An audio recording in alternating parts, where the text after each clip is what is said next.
Welcome back everyone to another Bellwright tips video. This time we're looking at how to create and manage a thriving village and sort out any issues you come across. We'll also look at how to create an outpost and set up deliveries to reach faraway resources. Remember to hit that like button if you find this helpful. Let's start with outposts and deliveries. Outposts are like mini camps with the purpose of gathering resources and transporting them back to your main camp.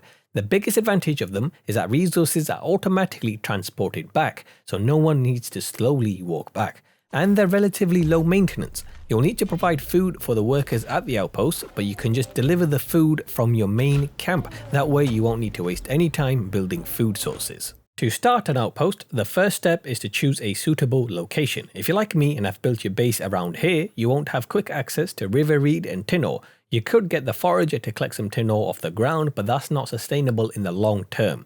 So building an outpost around this area seems like the best choice. I chose this exact spot here as it's in between 3 tin ore resources, is near river reed, and it's also right next to garlic, which is used in making stews. Stews are one of the best foods that also boost your combat attributes. You can farm garlic, so it's not a vital factor when choosing a location, but for us it's just a bonus. Now that we've chosen the location, we can place down the basic buildings for the outpost, which are a house for the worker, a stockpile for deliveries, and a workbench which the workers will use to repair tools. After placing these blueprints down, press N to access the management menu. Under the Buildings tab, find the house you've just placed.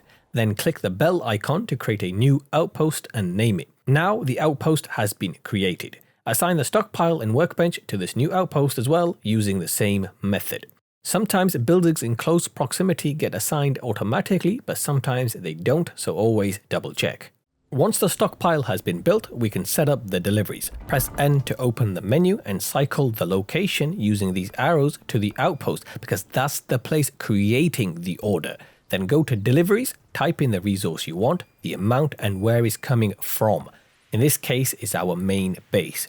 To send ore from the outpost to your main base, open the menu from the base side. Input the ore and choose which outpost you're requesting the delivery from. The delivery happens automatically at midnight, and apparently there's a hidden limit that only allows delivery of 20 items per villager at the place that's receiving the goods. For example, if you have 5 villagers at your main camp, you can only receive 100 items per delivery. The only thing left is to build any structures you need to gather the resources you're after. After they're built, you have an outpost up and running, delivering resources. Keep in mind, outposts have separate threat levels and they will get raided, so pay attention to where the raid is happening so you're not at the wrong place. It's also a good idea to build a few extra stockpiles because as the base expands, as you start farming and as you start receiving deliveries from outposts, storage will start filling up very quickly. You'll unlock more storage options in the future, but it's better to be prepared now with some extra stockpiles. Now let's look at what structures you should have in your base before advancing to tier 2, how they work and how to deal with any problems you'll face. When you have only 1 or 2 workers, it's not that hard to manage the base. It's easy to spot what's getting done and what's not. However, as you get 5, 10 or even 15 followers, it gets a lot harder to spot issues when they arise. One thing that helps me find the problems is by understanding how the structures work with each other. You can put structures into 3 categories. Almost all the resources you gather will follow this kind of process. First, you have the gathering structures collecting raw resources, like the mining camp, what collects ore, and foraging camp, what is mainly used for collecting plants and other resources found on the ground. Then you have the refining structures that use those raw resources to create materials, like the bloomery that creates ingots from the ore, and a weaving loom that creates rope and simple cord from the plants. Then at the last step, you have the crafting structures what use those materials to create items, like the workbench and weaver table. When you have a problem and something isn't getting done, check the connected structures. For example, if you queue some swords to be crafted at the workbench but they're not being completed, then you just follow the layout back. First, check the workbench. It might say you're missing bronze ingots. Then go to the bloomery to see why there are no bronze ingots. At the bloomery, you might find out that you can't make bronze ingots because there's no ore. So then check the mining camp to see if it's working correctly. You might find that the mining camp is missing a pickaxe as it needs one to operate. Or the structure might not be getting prioritized enough and no one's working at it, so you can bump up the priority. You have to keep an eye on priorities. The individual priorities aren't a problem as you just set them up based on the village's skills. but the structure priorities are dynamic, meaning you'll be changing what's prioritized all the time depending on your needs. This can lead to things not getting done if you prioritize too many things, because if everything is set to the one priority, then that becomes the new average. So then technically, nothing is being prioritized. I suggest keeping most of your structures at 5, then increase the important ones like food structures and research to 4. You never want to give a structure the one priority permanently, only use that when you need something done ASAP, then switch it back down to 4 or 5 once it's done. Remember, just because you can use 10 numbers to set priorities doesn't mean you should.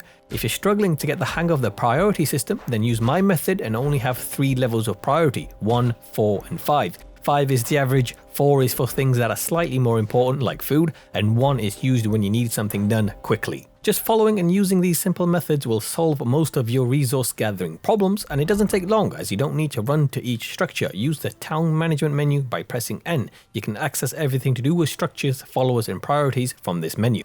Now, one thing you might have noticed, while adding items to queues, there's an option to create them as a one-off or the top-up option, which means the workers will keep gathering or building until that minimum number of items has been reached. You should always use the top-up option, especially for items that you'll be constantly using like plants, ores and food. Having a set minimum of basic resources like this speeds up crafting considerably.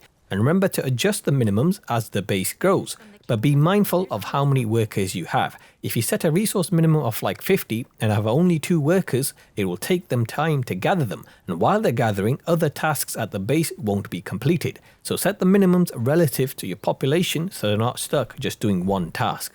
You should also have a farm started before moving on to tier 2. The farm requires no resources to build, but you will need a thresher, water collector and a compost box to help with the farming. It's a good idea to have 2 water collectors, one for your cooking and one for farming as water gets used a lot. The compost box is used to create fertilizer. It uses spoiled food. So add a top-up queue for the fertilizer in the menu, and every time food spoils, a worker will throw it in there. One of the first seeds you'll get is wheat from the Thief in the Wheat Fields quest. The quest requires you to get 5, but just fill up your inventory as you'll need it to research and build your farm. You can manage what is being planted by accessing each farm individually. I turned off the common plants like flax, hemp and sage as they're all around the base. I also turned off wheat after I gathered enough, or the workers would have filled all my stockpiles with wheat. Lastly, some tips about your followers. Regarding recruiting, every village seems to have 1 or 2 decent villagers you can get just by reaching the friend level, which isn't too hard. All it takes is a couple of quests and some gold coins for the elder. So instead of hiring everyone from just one village, hire a couple from each village. Most of the people will have low stats, but you'll find a couple that are better than the rest. They won't have stats as good as the villagers with titles, but are better than most. As you hire more followers, the renown cost goes up. It comes to a point where hiring the lower villagers is not worth it. They'll start costing the same as titled villagers. At that stage, I suggest improving your relationship to Protector in order to hire the juicier villagers.